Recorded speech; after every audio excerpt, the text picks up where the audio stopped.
मित्रांनो, बांधकाम कामगारांना आता पेन्शन योजना सुरू झालेली आहे.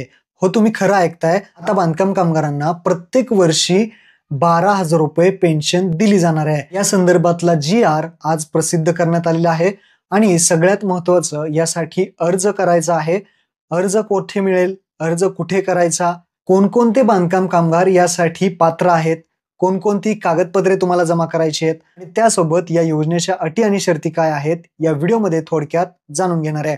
तर व्हिडिओ नक्की आपला शेवटपर्यंत पहा. आपल्या चॅनलवरती पहिल्यांदा आला असाल तर चॅनलला सबस्क्राईब करून ठेवा. अशाच महत्त्वपूर्ण व्हिडिओज तुम्हाला मिळत राहतात. तर चला मित्रांनो, व्हिडिओ सुरू करूयात.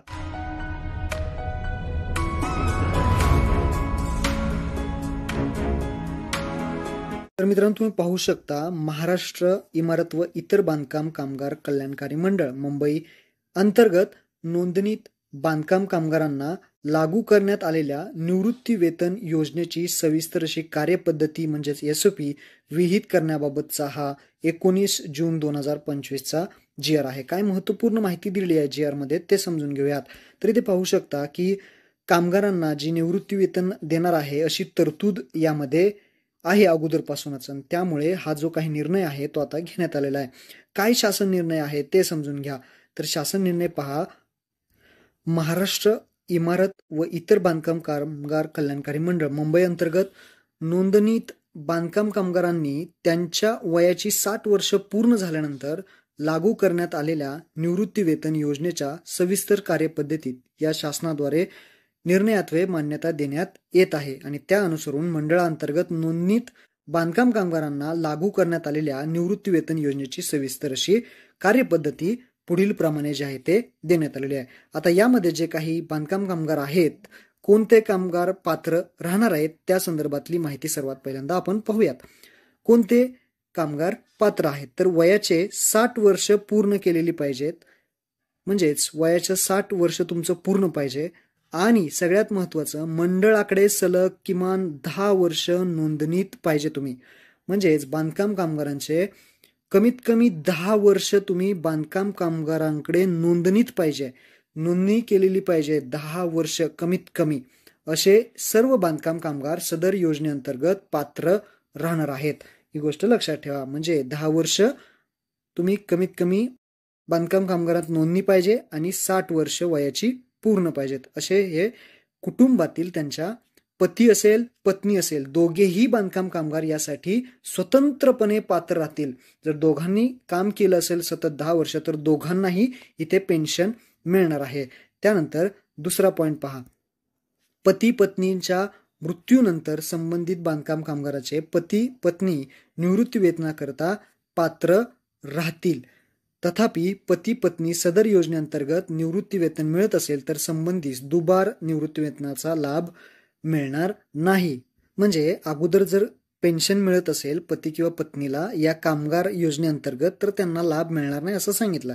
त्यानंतर इथे पहा, सगळ्यात महत्त्वाचा आहे तो तिसरा पॉइंट आहे, ज्यामध्ये केंद्र शासनाच्या आदर्श कल्याणकारी योजनांच्या मार्गदर्शन तत्वानुसार जो कर्मचारी राज्य विमा कायदा आहे, म्हणजेच यामध्ये जे काही कर्मचाऱ्यांना पीएफ वगैरे असतो, the employ provident fund, and जो पीएफ वगैरे असतो नाही का, पेन्शन मिळते, पीएफ कट होतो, तर या अंतर्गत लाभ प्राप्त करणारे बांधकाम कामगार निवृत्ती वेतनास पात्र राहणार नाहीत. म्हणजेच एम्प्लॉय प्रोव्हिडंट फंड जो आहे आणि मिसलसिनियस प्रोव्हिजन ऍक्ट 1952 अंतर्गत जर कोणाला पेन्शन भेटत असेल तर यासाठी पात्र नाहीत. ही गोष्ट लक्षात ठेवा. आता या योजनेअंतर्गत निकष आणि प्रमाण दर जो आहे ते देण्यात आलेला आहे. हे सगळ्यात महत्वाचं आहे. पेन्शन कशा पद्धतीने भेटणार आहे ते इथे सांगितलं आहे. तर मंडळाकडे नोंदणीत पात्र बांधकाम कामगारांना त्यांच्या मंडळाकडील नोंदणीच्या कालावधीनुसार निवृत्ती वेतन अदा करण्यात येणार आहे. म्हणजे कालावधीनुसार तुम्ही किती वर्ष काम केलेले त्यानुसार तुम्हाला इथे नोंदणी किती वर्ष आहे तुमची त्यानुसार इथे पेन्शन राहणार आहे. त्याचे दर जे आहे ते खाली त्याप्रमाणे दिलेले आहेत. पहिला आहे 10 वर्ष.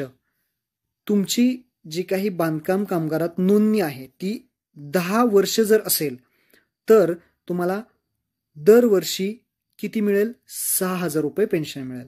लक्षात ठेवा.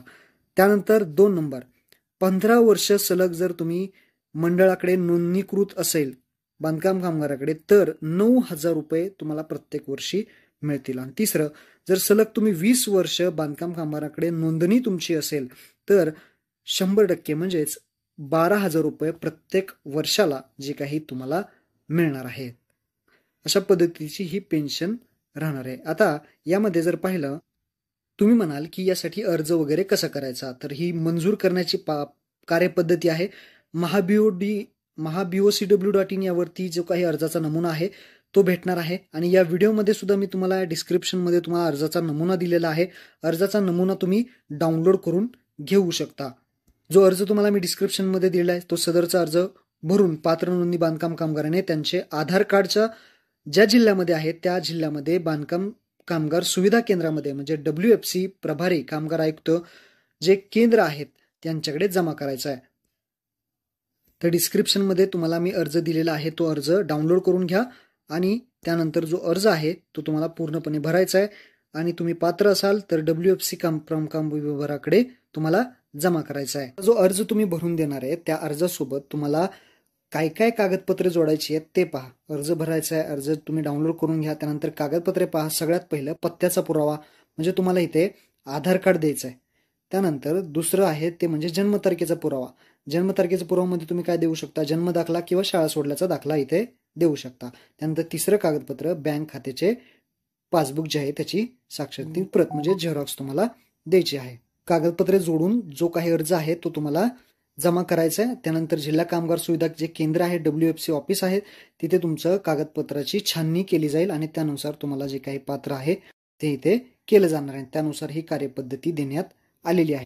अर्ज तुमचा जेव्हा प्राप्त होईल त्यानंतर तुम्हाला जी काही पेन्शन आहे ती प्रत्येक महिन्याच्या 10 तारखेपर्यंत DBTने जमा होणार आहे. लक्षात ठेवा, DBT डायरेक्ट बेनिफिट ट्रान्सफर. इथे मध्ये आधी कोणाचाच इथे हक्क चालणार नाही.